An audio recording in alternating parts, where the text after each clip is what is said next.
नमस्कार विद्यार्थी मित्रांनो, नवोदयच्या 10व्या पाठातला हा आज आपण स्वाध्याय 10.2 हा पाहणार आहोत। या अगोदर 10.1चा आपण व्हिडिओ केलेला आहे। तर 10.2 मध्ये जी उदाहरणं आहेत ती सुद्धा चौरस आणि आयत यांचे क्षेत्रफळ, परिमिती यावर आधारित असणार आहे। आता पहिलं उदाहरण आपण वाचूया।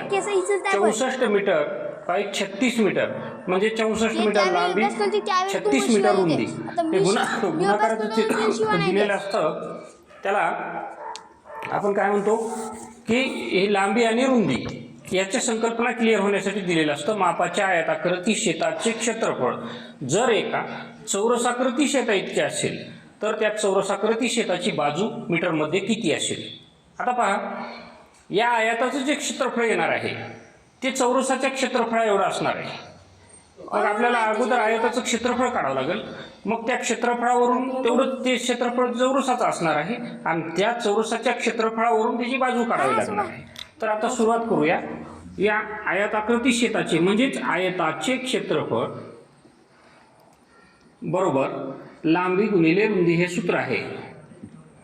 म्हणजेच 36 कोणते अगोदर घेतले काही फरक पडत नाही, लांबी आहे म्हणून लांबी 64 गुणिला 36 हा गुणाकार आपण बाजूला करूया। 64 गुणिले 36, 6 चौक 24 ला 4 हातचे 2, 6 7 36 आणि 2 38 इथे शून्य दिला। 3 चौक 12 ला 2 हातचा 1, 3 7 18 आणि 1 19, 4 8 आणि 2 10 ला 0 हातचा 1 9 2 10 13 81 1304।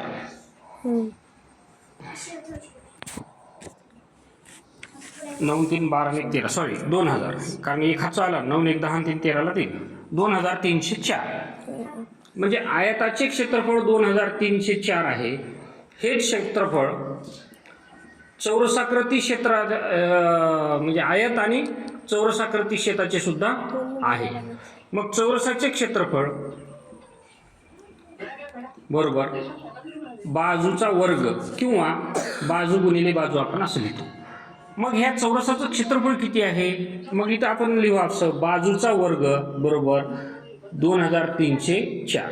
आता ह्याचं वर्गमूळ काढायचं म्हणजेच बाजू गुणिले बाजू।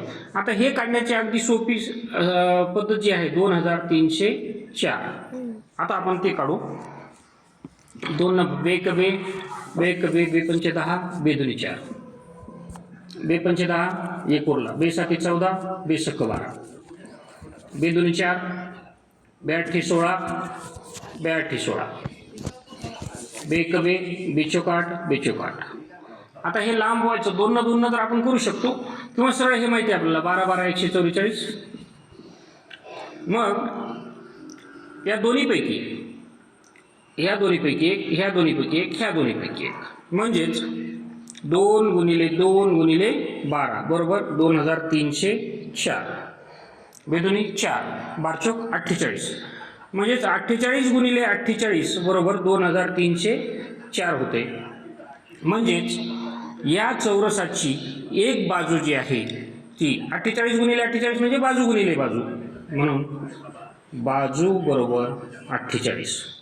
ह्याचाच गुणाकार केला 12 2 24 24 2 48। वर्गमूळ काढण्याची पद्धत दोन्हीपैकी एक घ्यायचं। वर्ग म्हणजे काय असतो, त्याच संख्येने त्याच संख्येला गुणाकार करणे। तर हे आपण इथं वर्गमूळ सुद्धा पटापट कसं काढायचं, कारण 2000 आपल्याला मॅक्झिमम 25 पर्यंतचे वर्ग पाठ असतात, पुढचे वर्ग पाठ नसतात। असायला पाहिजे किमान 50 पर्यंत वर्ग आपल्या लक्षात असावेत।